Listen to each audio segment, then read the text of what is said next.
Hello everybody and welcome back. Back a few months ago when I made my Kuroko no Basuke review, I mentioned a bit about the comparisons between it and another basketball anime/manga called Slam Dunk. I'm recently doing some research and some digging in some interviews and whatnot, and I got really interested in the topic, and so I thought I would finally give it its own video because I think I mentioned that I wanted to talk about it one day. And today is that day. So let's dig in and start with the basics. Kuroko no Basuke and Slam Dunk both are about high school basketball clubs. They both feature hot-headed, red-headed number 10 power forwards and their number 11 stoic and stubborn sidekicks. Both series also feature an Ida family. Kagami and Sakuragi are similar from their looks to their position to even their jersey number. They both have abilities in dunking and jumping and are both very, very terrible at academics. They both start off very arrogant and rude and awful in the beginning of their series, but in the end, they sort of calm down and mellow out and learn a lot of things by the end. However, Kagami seems to carry Kaede's goal of being the best in Japan. The boys are also very obsessive about basketball, and they both even carry the ace title of their teams. Kuroko and Kaede aren't actually that similar. They're both sort of stoic characters, and they both are very stubborn and they don't like to lose.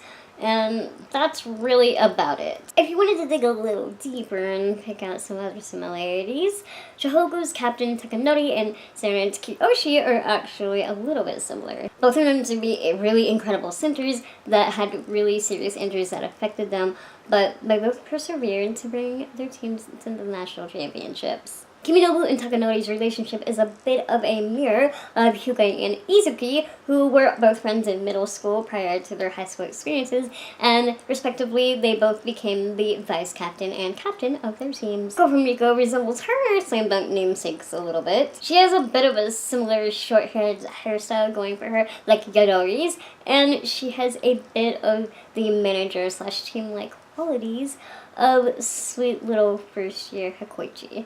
Now, hearing these kinds of things, you might think, is this a ripoff? Did Fujimaki rip off from Slam Dunk? And I'm gonna stop you right there. Well, most people might think that having these similarities is a really bad thing. I would actually like to argue that, because instead of just being similar, they were kind of intentional things that Fujimaki drew inspiration from, because he's really into Slam Dunk, and I'm going to read you some quotes from some interviews he did right now. Single is really terrible, but I couldn't memorize these quotes because they were really long, so I'm reading them off of here. It was definitely because I loved Slam Dunk that I started. I had the experience of reading it and really being satisfied with it afterwards. The vocabulary was suitable for children, and the tournaments were also nice to look at. That's why, when I decided I wanted to draw a basketball manga, I thought back on Slam Dunk, from the wording to all the struggles against the rival character, victory despite these circumstances, the national tournament finals, they were all influenced by his work.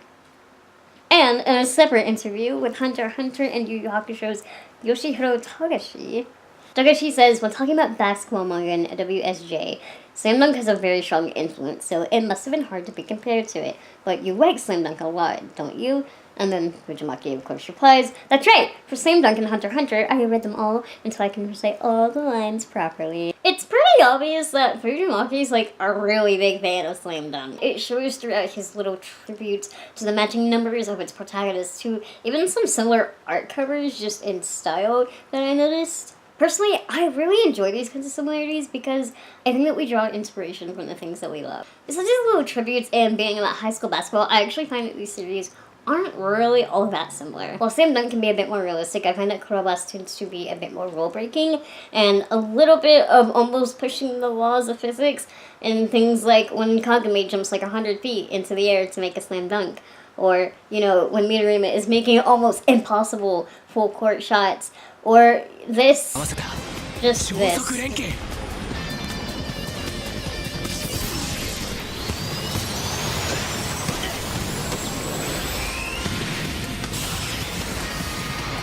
Instead of just being about sports, it almost feels like it's a battle of sorts, like as if this should be a battle manga, except it's just set in basketball. I actually find that way more interesting to read because you don't really see that. It almost feels like a Dragon Ball Z fight, but put into like a sports anime. It's so interesting to me. It always seems to teeter the line between being realistic and being kind of ridiculous, but it never quite crosses it as much as Prince of Tennis did that one time that this thing with the dinosaurs happened.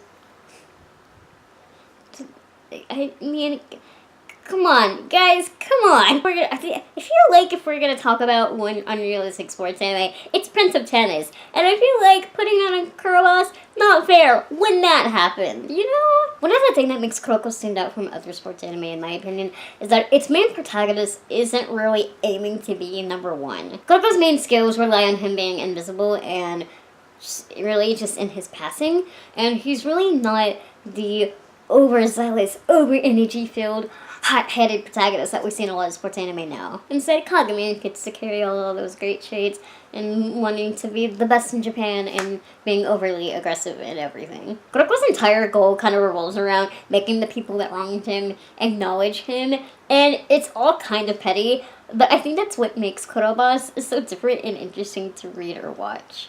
I think instead of seeing these series and seeing all of their similarities, and instead of pitting them against each other, we should be focusing on what makes them awesome and what makes them so great for whatever those might be. Kuroko and Slam Dunk are both amazing series that talk about the same thing but are done in completely different styles.